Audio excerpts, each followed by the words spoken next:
वाणी प्रचारिणे निर्विशेष शून्यवादी पाश्चात्य देश तारिणे। ओम नमो भगवते वासुदेवाय। ओम नमो भगवते वासुदेवाय। ओम नमो भगवते वासुदेवाय। हरे कृष्णा। श्रीमद् भागवतम चौथा कैंटो 28वां अध्याय और 21वां श्लोक। तो पुरंजन का अंत समय नजदीक आ रहा है। हमने देखा जैसे हम में से हर किसी का आना है, और थोड़ा सा यहाँ पर एक हिंट मिल रहा है कि अंत समय में किस प्रकार का हमारा जीवन हो जाता है, कैसे जो हमने एक एक चीज जोड़ी होती है वो हमारी मदद नहीं कर पाती है बल्कि भागने लगती है। और जितना भी हमने पाप कर्म किए होते हैं ना, वो हमारे आंखों के सामने आने लगते हैं। जितना भी हमने समय व्यर्थ किया होता है, जैसे कि एग्जामिनेशन के आने पर हमें सारा पूरा साल याद आता है। वो घूमने चला गया, पिक्चर देखने चला गया, ये कर दिया, सोया रहा, एकदम से ध्यान में आता है काश मैं पढ़ लेता।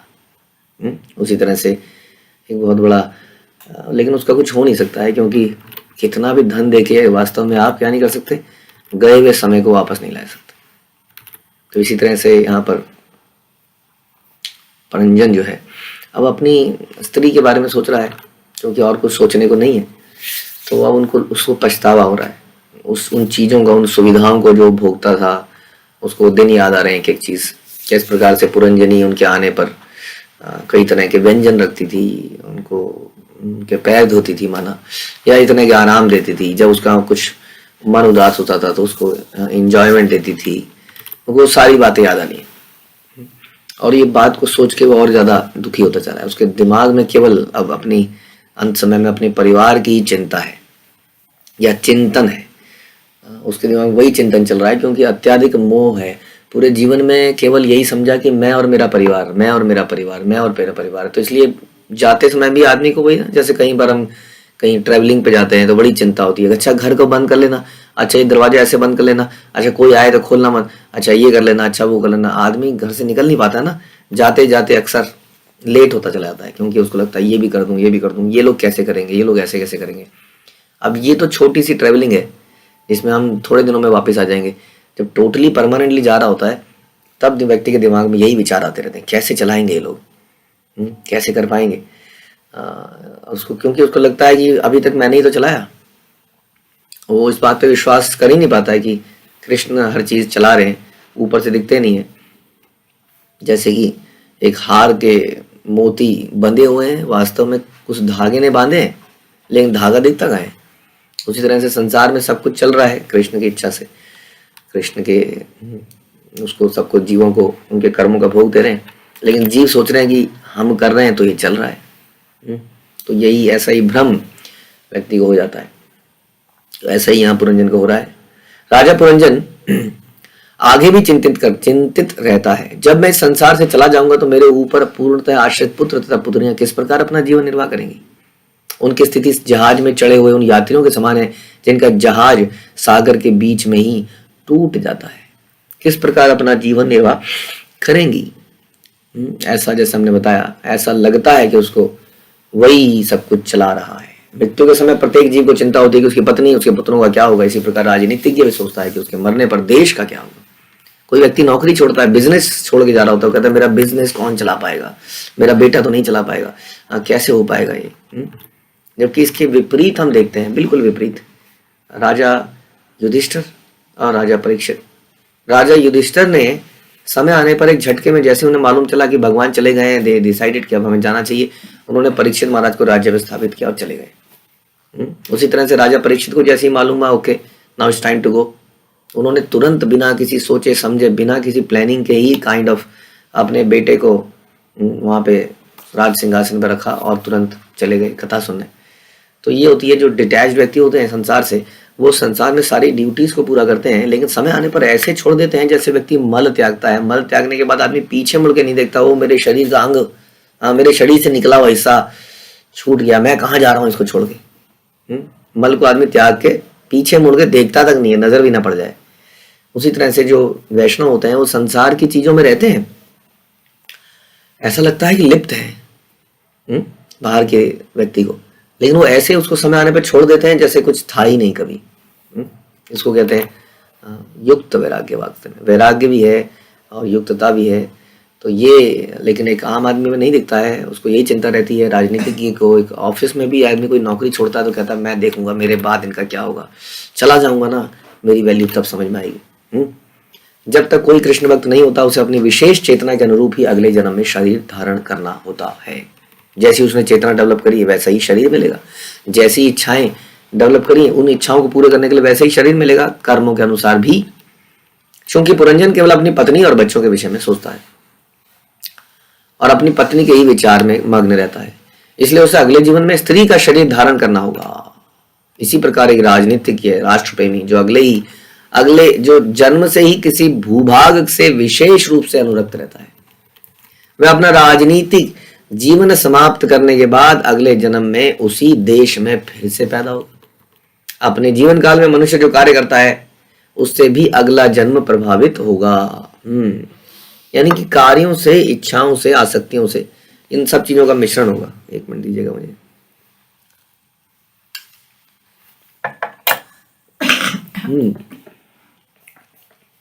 केवल इच्छाओं से काम नहीं चलेगा ना।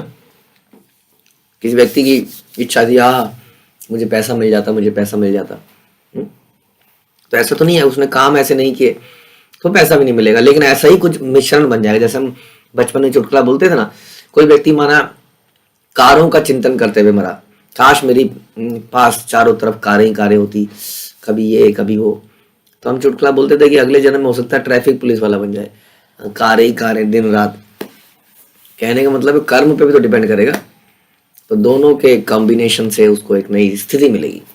विपक्षी दल के किसी व्यक्ति की हत्या करा देना उनके लिए कोई बड़ी बात नहीं होती है ना। मेरी गद्दी के आगे जो आएगा वो हट जाएगा, उसको हटा दो। यदि भी ऐसे राजनीतिज्ञ को उसके अपने देश में जन्म लेने दिया जाता है, किंतु उसने अपने पूर्व में जो पाप कर्म किए हैं उसके लिए कष्ट भोगना पड़ता है। देहांतर का यह विज्ञान आधुनिक वैज्ञानिकों के लिए अज्ञात है। आधुनिक वैज्ञानिक भी तो एक ही काम कर रहे हैं, कैसे व्यक्ति को ज्यादा खुश किया जाए, उसको कैसे इंद्रिय तृप्ति दी जाए। लेकिन वो इतना बड़ा रहस्य नहीं जानते हैं कि इंद्रिय तृप्ति कैसे दोगे आप जब उसका जीवन इस प्रकार के कार्यों में है, जो उसका अगला जीवन के वो कैसे सुधारोगे आप। ये तथाकथित विज्ञानी इन वस्तुओं के विषय में तनिक भी चिंता नहीं करते, क्योंकि यदि वे सूक्ष्म इस विषय पर विचार करें तो वे देखेंगे कि उनका भविष्य अंधकार में है। इसलिए वे भविष्य के विषय में विचार करने से कतराते हैं। सामाजिक, राजनीतिक तथा राष्ट्रीय आवश्यकता के नाम पर नाना प्रकार के पाप कर्म करते हैं। ये नेचुरल टेंडेंसी होती है हमारी। क्या टेंडेंसी होती है कि जो चीज हमें कठिन लगती है उस चीज को हम अवॉइड करना चाहते हैं। जैसे कि बचपन में जब हम पढ़ते थे तो हमें मैथमेटिक्स मुश्किल लगता था, तो मैथमेटिक्स के पीरियड में बंक मार दो और फिर उसे छोड़ते जाओ, फिर एक बहुत बड़ा हुआ बन जाता है, उसको कभी उसमें इंटरेस्ट आता ही नहीं है। उसी तरह से बता रहे हैं वैज्ञानिक या आजकल के जो लोग हैं, क्योंकि उन्हें पता है जब इस चीज के बारे में वो चर्चा करना शुरू करते हैं तो उनका दिल घबरा जाता है। बात तो ये लॉजिकल कह रहे हैं, कैसे होगा, तो घबरा जाते हैं। तो फिर उस चीज की चर्चा ही नहीं करना चाहते, छोड़ दो इसको, ये सब बेकार है, क्या कह रहे हो आप लोग। क्योंकि जो चीज उन्हें छोटी मोटी कैलकुलेशन समझ में आ रही है, इसको इससे मिला दो, इसको इससे मिला दो तो ये बन जाएगा, ये कर दो तो ये हो जाएगा, ये छोटी चीजें हैं वास्तव में। जो हमने आविष्कार किए हैं वो बहुत ही छोटे आविष्कार हैं वास्तव में।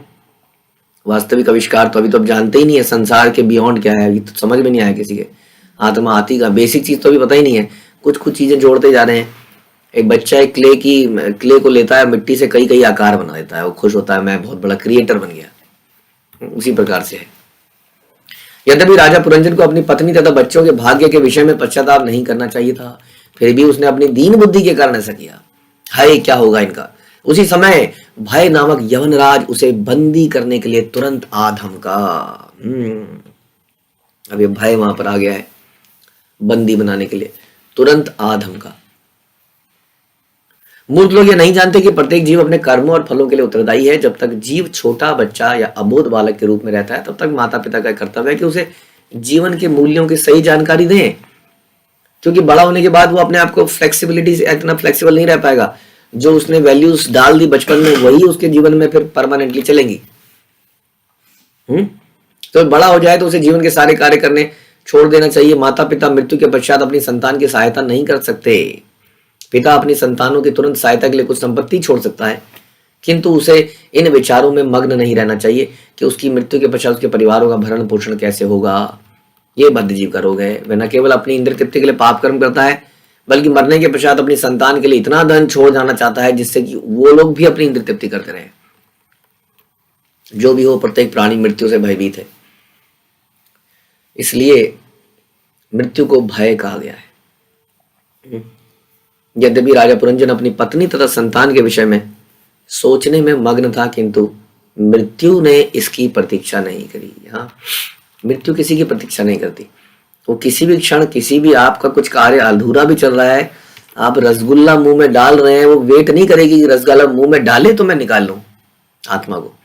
हाँ, हो सकता है हाथ ऐसे ऐसे गया और खत्म, तो वो किसी की प्रतीक्षा नहीं कर सकती है। वास्तव में मृत्यु किसी की प्रतीक्षा नहीं करती, अतः वह अपना कार्य तुरंत निपटाती है, क्योंकि मृत्यु बिना किसी हिचक के जीव को अपने साथ ले जाती है। अतः नास्तिकों के लिए चरम ईश्वर साक्षात्कार है।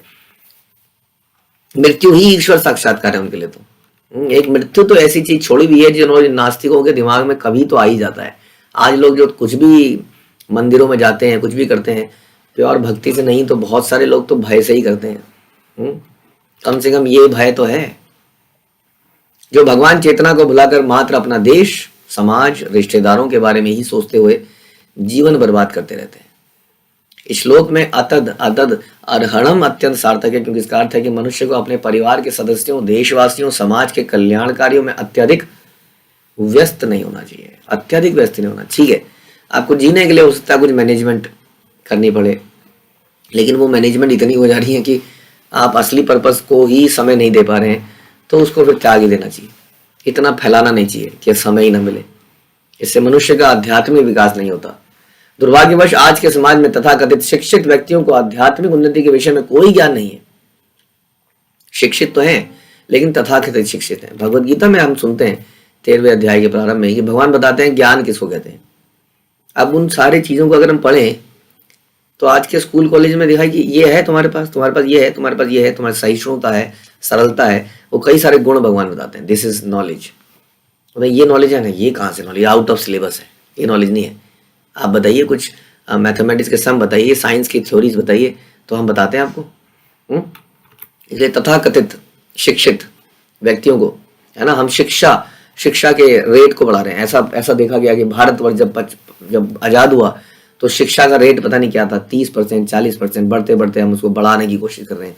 कैसे लिटरेसी रेट को बढ़ा के हम 90% पे लेके आए, 95% पे लेके आए। लेकिन लिटरेसी रेट बढ़ा रहे हैं या क्या बढ़ा रहे हैं? हमें अज्ञानता बढ़ा रहे हैं। ऐसा लग रहा है कि लिटरेसी बढ़ा रहे हैं, हम अज्ञानता बढ़ा रहे हैं, क्योंकि इस लिटरेसी से हम अपने शास्त्रों से दूर होते जा रहे हैं। ये ऐसी पढ़ाई है जो ये बात पे बिलीव करने को कहती है कि डोंट बिलीव इन शास्त्र, वैदिक शास्त्र ये कहानियां हैं, ये माइथोलॉजी है, और ये जो लिखा है साइंस की किताब में, ये जो डार्विन जनाब ने लिखा है, यही सब सत्य है, परम सत्य है कि मनुष्य बंदरों से आया। यही सब सत्य है। तो इस पे मानकर वो लोग ईश्वर विहीन चेतना पैदा करते जा रहे हैं। यद्यपि मनुष्य जीवन पाकर उन्हें आध्यात्मिक उन्नति करने का अवसर मिलता है, किंतु वे कृपण बने रहते हैं। वे अपने संबंधियों, देशवासियों, समाज आदि के विषय में ही सोच कर अपना जीवन बर्बाद कर लेते हैं। कितने लोग हमें मिलते हैं रोज, आज भी बहुत सारे लोग हैं जो कुछ करना चाहते हैं और कुछ कर भी रहे हैं, उनके हिसाब से जो उन्हें सही लग रहा है वो कर रहे हैं, और वास्तविकता में वो समय बर्बाद कर रहे हैं। थोड़े से गाइडेंस और डायरेक्शन की जरूरत है। अगर वो मिल जाता तो वो भी अपनी पूंजी को, अपने समय को सही जगह पे लगा लेते। भगवद गीता में भगवान मृत्यु को जीतने की विधि बताते हैं। क्या? कि जो मेरे प्राकट्य, मेरे अपीयरेंस मतलब, और मेरे कर्मों की दिव्य प्रकृति को भली भांति जानता है, वो शरीर त्यागने के बाद दोबारा पैदा नहीं होता, मेरे शाश्वत धाम में जाता है। अब मानिए इसी श्लोक के बेस पे आपको संसार को तारना है, क्योंकि आप नहीं चाहते कि वो दोबारा पैदा हो, दोबारा मरे। तो इस श्लोक का अगर प्रचार किया जाए तो इस श्लोक के अनुसार कार्य क्या करना है? कार्य करना है भगवान के कर्मों को, जन्म को, यानी क्या प्राकट्य को पहचानना है, समझना है। तो इसका मतलब क्या होना चाहिए? संसार भर में कृष्ण कथा होनी चाहिए, ताकि हम समझ पाए कि कृष्ण कौन है, उनका प्राकट्य कब, क्यों, कैसे होता है, वो प्राकट्य में क्या करते हैं, कार्य क्या है। तो सारी उनका प्राकट्य, उनके कर्म को सबको समझ में आ जाएगा, और उसके बाद वो जन्म नहीं लेंगे, ऐसा भगवान गारंटी बताते हैं। अगर इसको हम समझ जाए तो संसार को वास्तव में अगर सुधारना है तो इस उद्देश्य की पूर्ति करनी चाहिए कि सभी लोग भगवान के प्राकट्य उनकी लीलाओं को समझ पाए। जो पूर्ण कृष्ण भक्त है वह इस शरीर को त्यागने के बाद दूसरा शरीर धारण नहीं करता, वरन भगवान के धाम वापस जाता है। प्रत्येक व्यक्ति को यह सिद्धि प्राप्त करनी चाहिए, यही पर्पस है। भूल गए? हाँ, जेल के अंदर रोज लेक्चर होने चाहिए कि देखो तुम लोग यहाँ पर आ गए हो, हमने तुम्हें यहाँ पर पीटने के लिए नहीं रखा है, तुम्हें इसलिए रखा है कि तुम्हें सुधरना चाहिए, तुम इस बार जेल में आ गए हो, ऐसे काम मत करो। है कि नहीं? उसी तरह से इस संसार में भी इसी तरह का प्रवचन होना चाहिए हर जगह पर, ताकि लोग समझें कि हम यहाँ पर जो आए हैं ना, ये बहुत बहुत वंडरफुल बात नहीं है।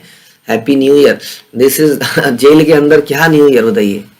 हाँ, जेल के अंदर कैदी कह रहे हैं हैप्पी न्यू ईयर, बताइए अब क्या? तो उनका नया साल क्या पुराना साल, सारा जेल के अंदर ही बंद है। न्यू ईयर तो उनका तभी माना जाएगा ना जब वो जेल को छोड़ के बाहर जाएंगे, तब उनका नया साल शुरू होगा। नहीं, आपको नहीं लगता ऐसा? जब जेल छोड़ के जाएंगे तभी तो नया साल होगा। इसलिए कोशिश किस चीज़ की होनी चाहिए, कैसे इस नए साल को हम प्राप्त करें और इस जेल से निकलें। तो इसलिए यही ट्रेनिंग होनी चाहिए दिन रात। प्रत्येक व्यक्ति को यह सिद्धि प्राप्त करनी चाहिए। ऐसा ना करके लोग समाज, मित्रता, प्यार, संबंधियों के विचार में मग्न रहते हैं, जेल के अंदर ही छोटे छोटे अपने बना लेते हैं। किंतु यह कृष्ण भावनामृत आंदोलन सारे विश्व के लोगों को मृत्यु को जीतने की शिक्षा दे रहा है। हरि बिना स्थितिम तरंती, श्री भगवान की शरण की ग्रहण किए बिना कोई मृत्यु पर विजय प्राप्त नहीं कर सकता। जब यवनगण राजा पुरंजन को पशु की भांति बांधकर अपने स्थान ले जाने लगे, अब ये खींचा जा रहा है पुरंजन को, देखिए दिस इज डेथ, उसको उसकी नगरी से खींचा जा रहा है, बंदी बना रहे हैं, सारी नगरी पर आक्रमण हो चुका है। हाँ, यवनराज, उसकी बहन और दूसरा भाई और सब लोग मिलके हाहाकार मचा दिया है। अब उसको बंदी बना के ले जाने का समय आ गया है। तो राजा ने अनुचर अत्यंत शोकाकुल हो गए, जोर जोर से दहाड़ने लगे, चिल्लाने लगे। उन्हें भी विलाप करते हुए राजा के पीछे पीछे जाना पड़ा। समझ में आया? जब यमराज पशु की भांति बांधकर अपने स्थान में ले जाने तो राजा के अनुचर भी शोकाकुल हो गए। जब यमराज था उसके दूत जीव को न्याय के स्थल ले जाते हैं तो प्राण, इच्छाएं आदि भी जीव के अनुचर के रूप में उसके साथ जाती है कि नहीं? क्यों जाती है भैया? जब मैंने शरीर त्याग दिया तो शरीर से रिलेटेड इच्छाएं भी तो यहीं रह जानी चाहिए ना। ये अच्छी मुसीबत है, शरीर त्यागने के बाद भी इच्छाएं साथ में जाएंगी तो मैं मुक्त कैसे होऊंगा फिर? ये है हमारा मन वास्तव में जो हमारे साथ में जाता है। हाँ, डेथ अभी जो है शरीर की डेथ होती है इस प्रकार जो हम देखते हैं, मन की नहीं होती है। मन, बुद्धि, अहंकार तो साथ में जाता है, इसलिए वो सारी इच्छाएं भी साथ में जाती हैं अनुचर के रूप में। जब जीव यमराज द्वारा बंदी बना लिया जाता है तो प्राण भी उसके साथ चला जाता है, और जब प्राण निकल जाता है तो सारे प्राण भी सर्वे प्राण निकल जाते हैं। जब जीवात्मा तथा प्राण निकल जाते हैं तो पंच तत्वों से उत्पन्न पदार्थ का पिंड पीछे रह जाता है। रहता है कि नहीं? जैसे हम जलाते हैं बॉडी को तो अल्टीमेटली एक पिंड रह जाता है, जलते जलते जलते जलते जलते जलते छोटा सा हम उसको अस्थियों के रूप में प्रवाहित करते हैं, तो वही रह जाता है बाद में। तब जीवात्मा न्यायालय में पहुंचता है। उधर जीवात्मा की जर्नी तो अलग चल रही है। वहां यहां यमराज तय करता है कि किसे कैसा शरीर मिले। आधुनिक विज्ञानी इस विधि से अपरिचित है, वो जानते नहीं है कि उधर भी एक गवर्नमेंट चल रही है, वहां पे अदालत चल रही है। प्रत्येक जीव इस जन्म में अपने कर्मों के लिए उत्तरदायी है और मृत्यु के बाद उसे यमराज के दरबार में ले जाया जाता है, जहां वह यह तय करता है कि उसे किस तरह अगला शरीर मिले। यद्यपि स्थूल शरीर तो छूट चुका है, किंतु जीवात्मा तथा उसकी इच्छाएं एवं उसके विगत कर्मों के फल उसके साथ साथ जाते हैं। इनको छोड़ नहीं सकते आप। ऐसा नहीं हो सकता कि आदमी मर गया हो कि जितने भी मर्डर किए थे सारे केस समाप्त करो जी, आदमी तो मर गया, अब क्या है। जितने भी बैंकों से कर्जा लिया था सब खत्म करो जी, आदमी मर गया, अब क्या करें? ऐसा नहीं है। वो सारे कर्जे, वो सारे पाप कर्म आपके साथ ही जा रहे हैं, अगले शरीर में वो आपको फिर से दिए जाएंगे। ये भगवान का अदालत है, यहाँ इतनी ऐसे मर के भी बचा नहीं जा सकता है। यह तो यमराज पर निर्भर करता है कि पिछले कार्यों के अनुसार वह उसे कैसा शरीर प्रदान करे। वह सर्प भी जिसे यवनराज के सैनिकों ने बंदी बनाकर पहले ही नगरी से बाहर कर दिया था, अन्यों के साथ अपने स्वामी का पीछा करने लगा। जो ही इन सबों ने नगरी को छोड़ दिया त्यों ही वह तहस नहस होकर धूल में मिल गई। ये शरीर जो वास्तव में इतना सुंदर दिखता है, या हम उसको बनाने का प्रयास करते हैं, प्राण के निकलते ही, जीव के निकलते ही वो शरीर क्या हो जाता है, बर्बाद हो जाता है, गिर जाता है, बदबू आने लगती है थोड़ी देर में ही। वही शरीर तो तहस नहीं करो, धूल में मिल गया। जब जीव को बंदी बना लिया जाता है तो उसके सारे अनुचर प्राण, इंद्रियां, विषय, पदार्थ के पिंड अर्थात शरीर का परित्याग कर देते हैं। जब जीवात्मा तथा उसके साथी परियाण कर जाते हैं तो शरीर कार्य नहीं करता, वह अपने मूलभूत तत्व यानी कि क्षिति, जल, पावक, गगन तथा शब्द समीर में परिणित हो जाता है। शत्रु जिस नगरी पर आक्रमण करते हैं उसके वासी जब उसे छोड़कर बाहर चले जाते हैं तो वह उस नगरी पर बमबारी करके उसको तहस नहस कर देता है। जब हम कहते हैं तुम धूल हो और धूल में मिल जाओगे, तो हमारा प्रयोजन शरीर से ही होता है कि हम नगरी पर शत्रु का आक्रमण होता है, उसमें बमबारी हो जाती है तो नागरिक छोड़ के भाग जाते हैं, उस नगरी का अस्तित्व ही मिट जाता है कि नहीं। जैसे हमारे शरीर में न जाने कितने नागरिक और भी रहते हैं, इसके अलावा कई सारे कीड़े जीवाणु अंदर चल रहे होते हैं, उसके बाद तो सब समाप्त, या सब जल जाता है या दबा दिया जाता है। मूर्ख व्यक्ति नगरी के वासियों की परवाह किए बिना नगरी को सुधारने का प्रयास करता रहता है। इसी प्रकार जीव भी जिसे आध्यात्मिक ज्ञान प्राप्त नहीं है वह बाहरी शरीर की रक्षा करता है। उसे यह पता नहीं कि मुख्य कारण तो शरीर के भीतर है। जब मनुष्य को आध्यात्मिक ज्ञान होता है तो आत्मा के देहांतरण से बच जाता है। एक शरीर, देहांतरण मतलब एक शरीर से दूसरे शरीर में जाना। जो लोग अपने शरीर के प्रति अधिक अनुरक्त हैं उन्हें श्रीमद् भागवत गाय तथा गधे के समान मानती है। सएव गोखरा, गाय अत्यंत अबोध पशु है और गधा भारवाही जानवर है। जो देहात्म बुद्धि के कारण श्रम करता है वह गधे के तुल्य है और अपने स्वार्थ को नहीं पहचानता। ऐसा भागवत में कहा गया कि जो 3 तत्वों के बने शरीर को आत्मा मानता है, जो शरीर के उपजातों को अपना परिजन मानता है, जो अपनी जन्मभूमि को पूजनीय मानता है, जो तीर्थों की यात्रा में दिव्य ज्ञानियों से मिलने के लिए नहीं अपितु तो स्नान करने के लिए जाता है, वह गधा या गाय के समान है। कृष्ण भक्ति से विहीन मानव सभ्यता केवल निम्न पशुओं की सभ्यता है। हो सकता है कि ऐसी सभ्यता मृत शरीर का अध्ययन करे और मस्तिष्क या हृदय पर विचार करे। हाँ, लेकिन मस्तिष्क और हृदय विचार करने के लिए योग्य नहीं, क्योंकि आदमी जब मर जाता है तो वही मस्तिष्क तो होता है उसके सर पर, है कि नहीं। आप देखिए आदमी मरा है झटके में, मस्तिष्क की फंक्शनिंग तो अभी चल रही है, देखा जाए तो बिल्कुल वैसा का वैसा इंटैक्ट पड़ा हुआ है। हाँ, सारे अंग बिल्कुल वैसे ही हैं, लेकिन काम करना बंद कर दिया, न जाने क्यों। हाँ, कोई इलेक्ट्रिकल फॉल्ट होता है घर के अंदर तो आप कहोगे प्रभु जी तभी तो सारी मशीनें काम करना बंद कर देती हैं। इलेक्ट्रिकल फॉल्ट होता है तो होता है कि नहीं। एकदम से कई बार एमसीबी डाउन हो जाता है, सारे घर के सारे computer, light system, washing machine, AC, fridge, हर चीज बंद होता है कि नहीं। लेकिन हम जाते हैं एमसीबी ऊपर कर देते हैं और सब चालू हो जाता है। तो ये एमसीबी शरीर में ऊपर नहीं कर पाते, ये बड़ी समस्या है। ठीक है जी, कुछ फॉल्ट हो गया था बीच में, हार्ट के बीच में कुछ हवा आ गई या कुछ हो गया, हार्ट का अटैक आ गया, उसको फिर से चालू कर दो। क्या है, ऐसे बटन दबाओ चालू कर दो। जैसे ही फिर से मशीन चालू होती है, जैसे जनरेटर चलाते हैं, डग डग डग डग डग डग डग डग, वो सारी चीज फिर से चालू। कितना सिंपल सा विचार है, ये हम शरीर के साथ नहीं कर पाते। तो क्या इतना दिमाग नहीं लगा पा रहे हम कि इसका मतलब ये हृदय मस्तिष्क रिसर्च का विषय नहीं है। रिसर्च का विषय है वो इलेक्ट्रिसिटी, वो पावर सोर्स जो इस शरीर को चला रही है, उसके बारे में क्या, उसके बारे में रिसर्च नहीं करते हैं। तो ये बता रहे हैं गायों और गधों की आधुनिक सभ्यता में वैज्ञानिक जन मृत पुरुष के मस्तिष्क या हृदय की उपयोगिता की खोज करते रहते हैं। वो देखते रहते हैं कैसे हृदय को एक जगह से दूसरी जगह में लगाया जाए। हो सकता है वो ये रिसर्च कर रहे हो ब्रेन हेमरेज होने पर कैसे एक ब्रेन को दूसरे ब्रेन सर में घुसा दिया जाए। बट क्वेश्चन ये है बार बार कि वो ब्रेन अपने आप से नहीं चलता ना वो हार्ट अपने आप से चलता है, उसके पीछे कोई सोर्स ऑफ एनर्जी है तभी वो चलता है। जब राजा पुरंजन शक्तिशाली यवन द्वारा बलपूर्वक घसीटा जा रहा था, अब घसीटा क्यों जा रहा था? घसीटा किसी को कब जाता है? जब उसकी इच्छा नहीं होती है, तब उसको खींच के ले जाया जाता है। यहाँ पर वही समस्या है जीवात्मा की कि जीवात्मा शरीर को छोड़ना नहीं चाहता है, इसलिए उसको घसीटा जाता है। यही बड़ा दुख है वास्तव में। तब भी अपनी निरी मूर्खता के कारण वह अपने मित्र तथा हितैषी परमात्मा का स्मरण नहीं कर सका। कैसे करता? क्योंकि पूरे जीवन में इसकी प्रैक्टिस ही नहीं करी थी। हमारे जीवन में जब भक्ति करते हैं हम लोग तो नेचुरली कोई दुख आता है तो भगवान याद आते हैं, लेकिन जिसने पूरे जिंदगी में भगवान को याद ना किया हो, अब भगवान भी क्या याद आएंगे, वो कई सारे देवताओं को, कई सारे बाबाओं को, भूतों को, पिशाचों को, पता नहीं किस किस को याद करेगा, जिसने उसको जो जो टोटका बताया होगा पूरे जीवन में, हाँ, उन सारी चीज़ों को याद करेगा, क्योंकि उसकी शरणागति कभी हुई नहीं किसी एक के प्रति, उसे मालूम ही नहीं था कि भगवान है क्या, तो स्मरण नहीं कर पाता।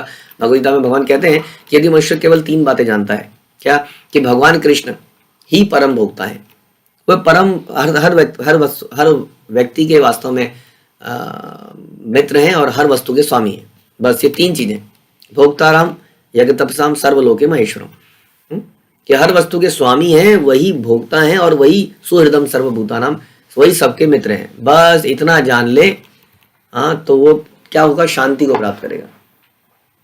लेकिन ये बड़ा मुश्किल काम है कि हमारे जीवन में कुछ उतार चढ़ाव होता है तो हमें लगता है नहीं नहीं नहीं, may be Krishna is not in control, कुछ करते हैं यार, कुछ इधर उधर तरीका लगाते हैं, कुछ जुगत लगाते हैं, कुछ जादू टोना कर लेते हैं, कुछ मंत्र कर लेते हैं, कुछ ये वाला पाठ कर लेते हैं, कुछ वो वाला पाठ कर लेते हैं, हाँ, क्योंकि कृष्ण हमारे मित्र लग नहीं रहा है इस वक्त, पता नहीं अच्छा क्यों नहीं हो रहा है हमारे साथ, सब बुरा ही होता जा रहा है, मैंने तो कुछ नहीं किया ऐसा, तो भूल गए हम कि सुहृदम, कि वही मित्र हैं, वास्तव में मित्र हैं, वो काम जरूर करेंगे, और मित्र हैं कि मे बी वो मित्र तो हैं लेकिन कर नहीं पा रहे हैं, क्या करें, कर नहीं पा रहे हैं, सुन नहीं पा रहे हैं, देख नहीं पा रहे हैं कि मेरे साथ इतना दुख हो रहा है, हाँ, नहीं, वो तो कंट्रोलर हैं, सबके कंट्रोलर हैं, ऐसा कैसे हो सकता है, सर्वलोके महेश्वरम, वो व्यक्ति कुछ कर नहीं पा रहा है, हाउ इट इज पॉसिबल, इस तरह से।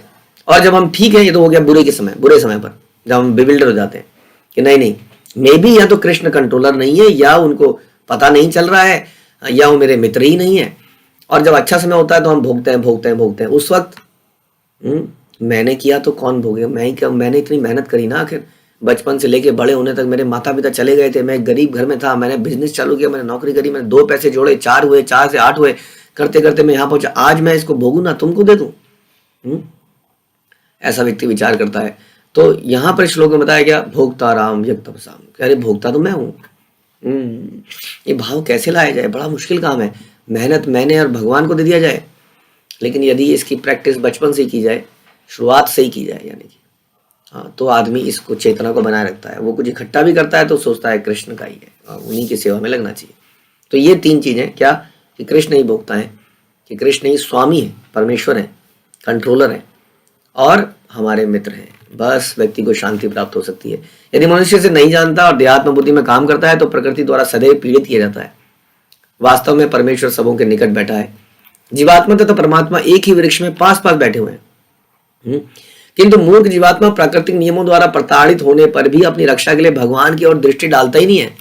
क्या करें, कईयों को तो मालूम ही नहीं है कि भगवान जैसी कोई चीज है, वह अपने को प्रकृति के कठोर से कठोर नियम का सामना करने के लिए समर्थ मानता है। इसलिए ऐसे बहुत सारे मोटिवेशनल लेक्चर दिए जाएंगे, कोई नहीं, तुम गिर गए हो तो खड़े हो जाओ, हाँ तुम कर पाओगे, यू कैन विन, अपने हौसलों को बुलंद बनाओ, हाँ इतने बुलंद बनाओ कि संसार की सारी क्या कहते हैं, सारी कायनात तुम्हारी इच्छाओं की पूर्ति में लग जाए। वाह, इतना बुलंद करो, इतने हौसलों को ऊपर उठाओ, ऐसे ऐसे लोग बोलेंगे, लोग एकदम से कुप्पा बन के फूल के हाँ निकल पड़ेंगे और एक झापट पड़ेगा प्रकृति द्वारा और गिर पड़ेंगे। तो ये गलत तरीके से पंप भरा जाता है ना। कई बार लोग लड़ाते हैं ना, क्या दंगों में क्या होता है, दंगों में कुछ लोग बैठे होते हैं अपने कमरे में, ऐसे कई सारे आतंकवादी क्या करते हैं, केवल भाषण देते हैं। बड़े बड़े आतंकवादी, इंटरनेशनल आतंकवादी, जबरदस्त भाषणबाज हैं, वो भाषणों से ऐसा इतना उत्तेजित करते हैं व्यक्ति को, मार देंगे, फिदाहीन, हाँ जाएंगे, कूद जाएंगे, बॉम्ब लगा के मर जाएंगे। बताइए क्या फायदा हुआ इसमें। तो ये कई बार उत्तेजित कर देता है, हमें संसार भी उत्तेजित करता है, केवल आतंकवादी नहीं, हमारे रिश्तेदार होते, क्या कर रहा है, क्या नौकरी कर रहा है, कुछ कर, कुछ पर बड़ा बन, हाँ क्या फालतू में करता रहता है ये सब, सारा समय तो तेरा इसी में चला जाता है, कैसे करेगा आगे कैसे बढ़ेगा, पैसा कैसे कमाएगा, ये कर वो कर, तो पंप भरते हैं और हम भर जाते हैं। हाँ कई बार भक्त लोग सोचते हैं अरे हाँ यार ऐसा हमने देखा, ऐसा बीच से क्या हुआ, कुछ लोगों को ऐसे भड़काया गया कि देखो जी ये तो तुम्हें कुछ कमाना ही नहीं देंगे, ये तो तुम्हें सड़क पे ले आएंगे, और वो व्यक्ति वास्तव में भड़क गया कि हाँ यार इनके पास तो खूब पैसा है, मुझे कमाने नहीं दे रहे हैं। हर व्यक्ति के पास पैसा उसके कर्मों के हिसाब से अपने आप आ रहा होता है, इसका मतलब ये थोड़ी है। अब रूप और सनातन या इतने कई सारे लोग थे, उन पे अपार धन था। भक्ति विनोद ठाकुर के पास पूरा सब था ना, ही वॉज ए मजिस्ट्रेट। अब वो प्रीच क्या करते थे, वो ये तो प्रीच करते थे क्यों धन संग्रह करना है। अब कोई बोले भक्ति विनोद ठाकुर आपके पास तो सब कुछ है, व्यवस्था है, सरकार ने आपके घर के आगे तक रेलगाड़ी लगा दी, और हम गाड़ी भी ना लें, आपके घर में रेलगाड़ी, और हमारे घर में गाड़ी भी ना हो। अब बताइए क्या बताएं इसके बारे में। कितना स्वार्थी, कितना मूर्ख व्यक्ति है, कंपेयर करने लगता है अपने आप को। ईश्वर ने सबको एक परिस्थिति दी है, सबको उसके कर्मों के हिसाब से कुछ धन मिला ही है, उसके लिए बहुत ज्यादा परिश्रम नहीं किया उसने भक्ति नहीं छोड़ी। बिना भक्ति छोड़े हुए भी वो कुछ कमा पा रहा है, कोई 100 रुपए कमा पा रहा है, कोई 2 रुपए कमा पा रहा है। इसलिए इंपॉर्टेंट चीज हम ये बता रहे हैं कि अपनी आर्थिक परिस्थिति को सुधारने के बजाय अपनी आध्यात्मिक परिस्थिति को सुधारने के लिए प्रयत्न करना चाहिए, और जीव को भगवान की तरफ उन्मुख होना चाहिए। तो वो सोचता है कि वो समर्थ है, वो कर लेगा, ऐसा कर लेगा। जीवात्मा को परमेश्वर की ओर उन्मुख होना पड़ेगा और उनकी शरण लेनी होगी, तभी वह यमन या यमराज के शक्तिशाली आक्रमण से बच सकता है। ये सॉल्यूशन किसी ने नहीं दिया। जो श्रीमद् भागवत में हमने सुना कि जो भक्त होते हैं उन पर इस यमराज का काल जो भी है, काल कन्या इत्यादि, इनका अटैक उसके ऊपर नहीं होता है। यमराज तो वहां आते ही नहीं है, ना अपने दूतों को भेजते हैं। ऐसा उन्होंने श्रीमद् भागवत में बोला कि जाओ मेरे दूतों, आज के बाद किसी भक्त के पास फटकना भी नहीं, आज तो तुम बच गए। विष्णु दूतों द्वारा अगली बार, आज तो तुम्हें गरज के डांट के भगाया, अगली बार तुम्हारी पिटाई करेंगे। इसलिए यमराज के दूत कभी भी भक्तों के आसपास नहीं आते। इस श्लोक का सखा या मित्र शब्द महत्वपूर्ण है, क्योंकि ईश्वर जीवात्मा के निकट स्थित है। परमेश्वर को सुहृदम यानी कि हितैषी भी कहा गया है। परमेश्वर माता अथवा पिता की भांति सदैव हितैषी है।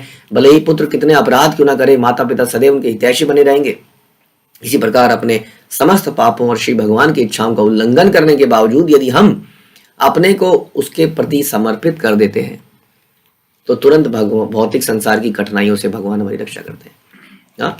जैसे बच्चा कई बार बदतमीजी कर लेता है, करता है, उसके बाद जैसे ही वो क्षमा मांगता है, कुछ करता है, माँ बाप कहते हैं ओके चल छोड़, कोई बात नहीं। वैसी भगवान है, हमने बहुत बदतमीजी करी है, इस संसार को भोगने का प्रयास किया है, जबकि ये संसार किसका है, ये भगवान को बिलोंग करता है।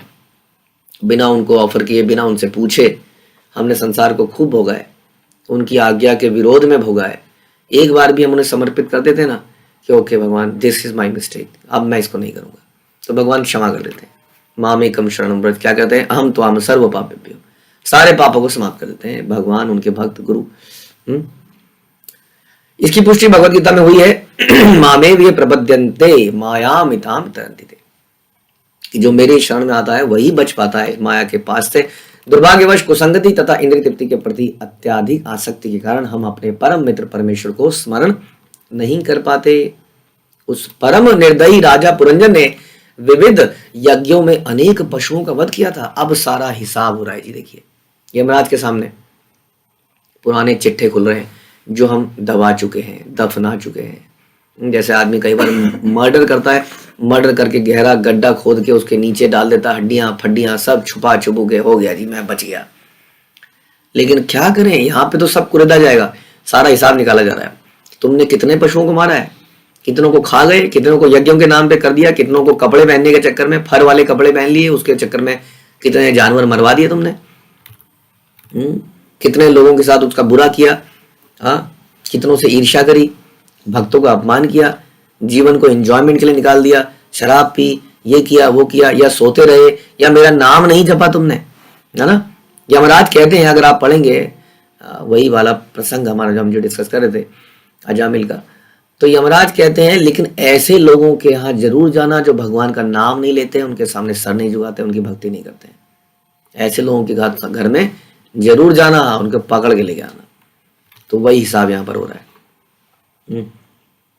तो उस परम निर्दयी राजा पुरंजन ने कई प्रकार के ऐसे काम किए थे। अब वे सारे पशु इस अवसर का लाभ उठाकर उसे अपने सींगों से भेदने लगे।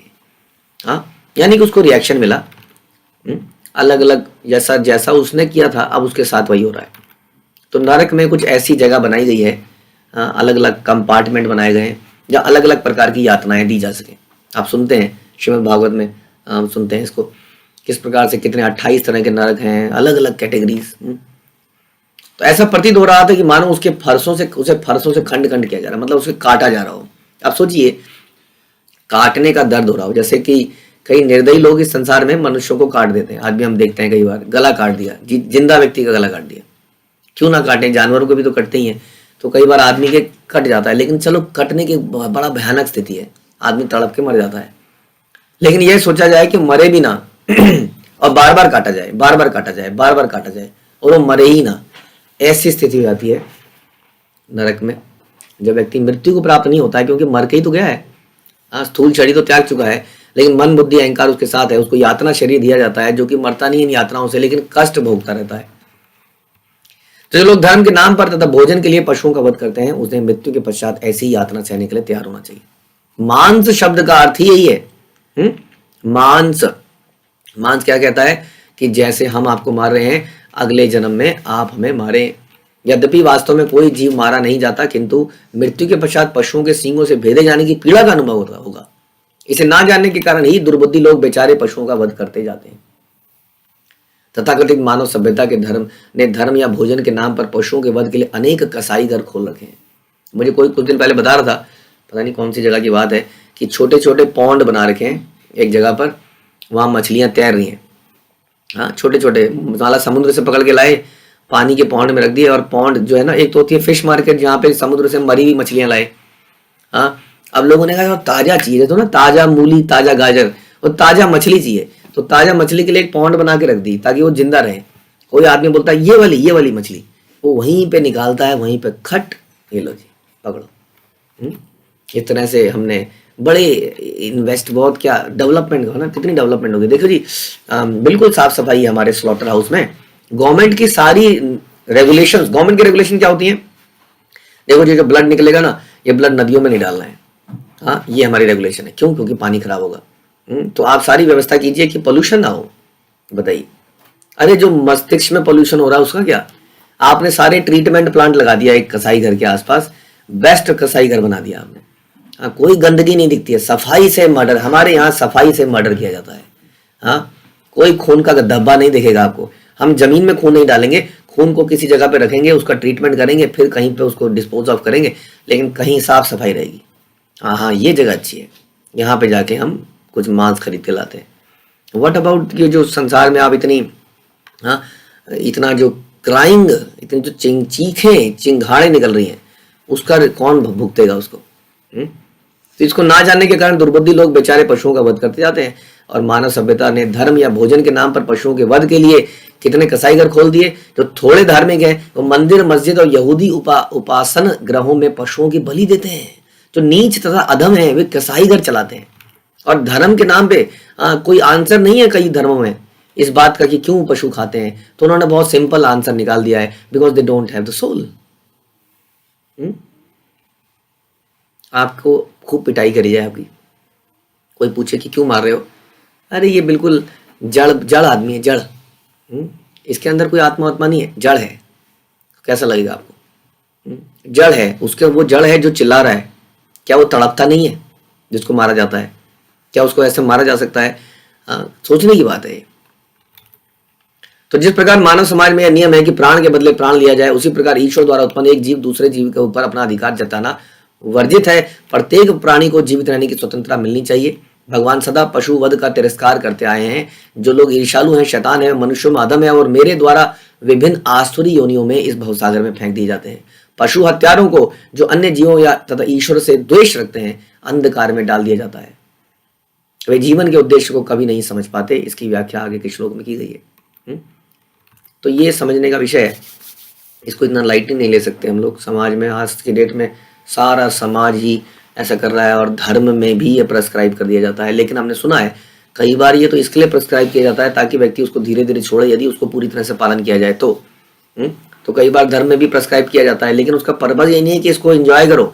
उसका पर्पज है कि जैसे हम बताते हैं कि एक व्यक्ति है जो 50 सिगरेट पी रहा है, कई बार डॉक्टर बोलता है okay now reduce it, okay you can smoke 10 cigarettes. अगर कोई ये सेंटेंस निकाल के छाप दे, doctor says you can smoke 10 cigarettes, you can smoke 10, और सारे लोग जो सिगरेट नहीं पी रहे थे, अरे वाह आई कैन स्मोक 10 सिगरेट्स, आपके लिए थोड़ी था। ये तो उसके लिए था जो 50 खा रहा है, 50 पी रहा है। तो इस प्रकार से समझना पड़ेगा बेसिक फिलॉसफी क्या है। ये सारे चक्रों में ना पड़िए। बेसिक फिलॉसफी है you can not do sense gratification, क्योंकि ये तब के लिए है, ये प्यूरिफिकेशन के लिए शरीर मिला है, वापस जाने के लिए मिला है। अब इसके अंतर्गत आप अपने आप सोच लीजिए, क्या मैं इंद्रिय तृप्ति कर रहा हूँ या मैं तपस्या कर रहा हूँ, बस फिर सारी चीजें अपने आप क्लियर होती चली जाएंगी। कई लोग कहते हैं एकादशी में प्रभु जी ये जीरा नहीं डाल सकते पनीर में, लेकिन पनीर को तल के तो बना सकते हैं। मूंगफली के तेल में तलूंगा प्रभु जी, सरसों के तेल में नहीं तलूंगा, उसको तल के उसको काट के उसकी ये बना दूंगा, उसकी वो बना दूंगा, टेक्निकली परफेक्टली कर दूंगा, कोई एकादशी का रूल फॉलो मतलब रूल ब्रेक नहीं होगा। बट क्या एकादशी का पर्पस ये था? हाँ, तो ये सब सोचना चाहिए। बेसिक फिलोसफी इज कि हमें इंद्रिय तृप्ति से बचना है, तपस्या करनी है। श्रील प्रभुपाद की जय। ग्रंथराज श्रीमद् भागवतम की जय।